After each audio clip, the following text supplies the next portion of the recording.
Baik, sebelumnya Assalamualaikum warahmatullahi wabarakatuh. Jadi di sini saya akan menjelaskan terkait dengan media pembelajaran interaktif yang saya gunakan, yang saya buat. Yang pertama di sini saya ingin memberikan judul pada media pembelajaran interaktif yang saya buat, yaitu pecahkan jaringan. Nah, media pembelajaran interaktif ini melalui pendekatan problem based learning, yakni siswa diminta memecahkan sesuatu studi kasus seperti itu.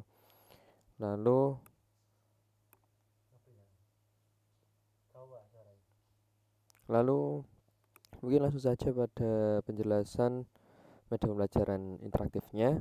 Di sini terdapat halaman login siswa yang digunakan sebagai identitas siswa dengan mengetikkan nama mereka. Misalnya di sini saya Muhammad Habib Maulana. Lalu ada kelas. Kelas ini diperuntukkan untuk kelas 11 SMK TKJ. Media pembelajaran interaktif untuk mata kuliah komputer dan jaringan dasar. Jadi di sini kelasnya kelas 11A misalkan. Lalu nomor absensinya, lalu kita login. Nah, nanti akan muncul hasil login tadi pada identitas tersebut.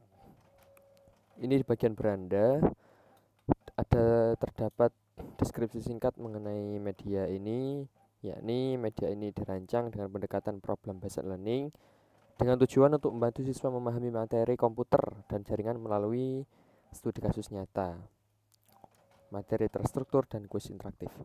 Nah, mungkin langsung saja selanjutnya. Di sini terdapat bagian materi, ada 10 daftar materi dengan topik utama pada mata kuliah komputer dan jaringan dasar. Semuanya lengkap di sini.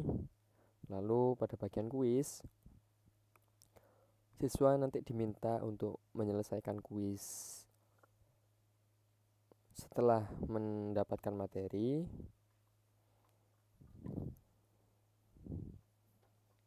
ada 10 kuis yang saya gunakan pada bagian kuis ini.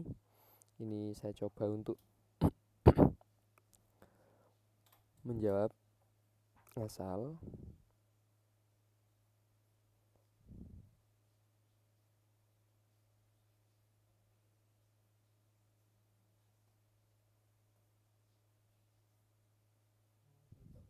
Nah, di akhir penyelesaian kuis akan ada skor yang akan ditampilkan dan didapatkan oleh siswa, sehingga ini nanti akan masuk ke dalam penilaian kalau misalkan nanti dibutuhkan untuk penilaian pada menggunakan kuis ini, seperti itu. Lalu setelah mendapatkan ini, siswa nanti entah mau mengulangi atau sebagainya. Di sini ada fitur mengulangi kuis, nanti akan otomatis mengulangi dari nomor 1. Lalu setelah kuis ada bagian yang namanya studi kasus. Terdapat juga 10 studi kasus yang saya inputkan pada program ini.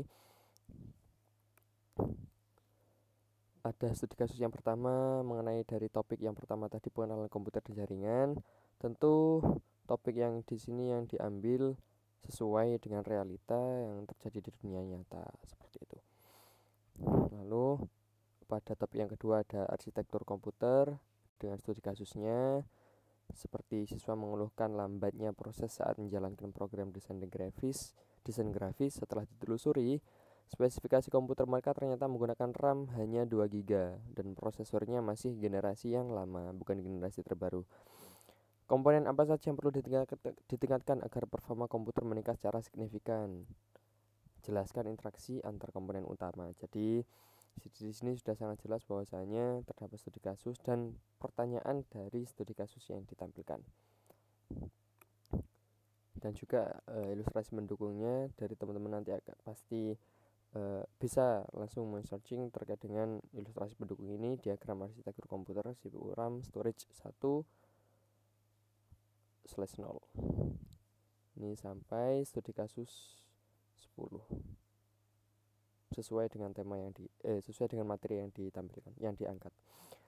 Lalu setelah studi kasus terdapat panduan. Nah, ini sebagai pegangan untuk teman-teman ketika mengoperasikan media pembelajaran,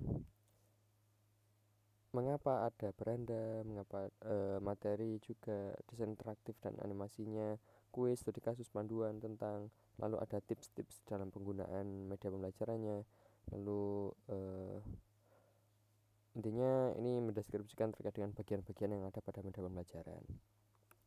Lalu pada navigasi menu yang terakhir ada navigasi menu tentang ini memberikan sedikit deskripsi kembali terkait dengan media pembelajaran ini, yang merupakan aplikasi berbasis website yang dirancang untuk mendukung proses belajar siswa SMK, utamanya jurusan spesifikasinya jurusan Teknik Komputer dan Jaringan. Ini mengintegrasikan antara materi, kuis, interaktif, dan juga studi kasus nyata. Tentunya semuanya dengan pendekatan problem based learning, agar terciptanya media pembelajaran ini agar menjadi lebih menarik, aktif, dan konstekstual seperti itu. Di bagian tentang terdapat manfaat, fungsi, tujuan, dan juga saran pengembangan untuk media pembelajaran ini seperti itu. Jadi mungkin hanya itu penjelasan singkat terkait dengan media pembelajaran interaktif yang saya gunakan.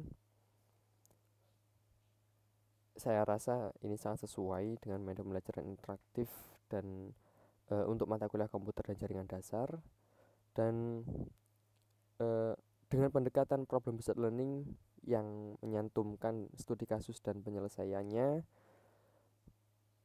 yang terpusat pada siswa seperti itu. Mungkin cukup, terima kasih banyak, kurang lebihnya mohon maaf dari saya. Saya akhiri, assalamualaikum warahmatullahi wabarakatuh.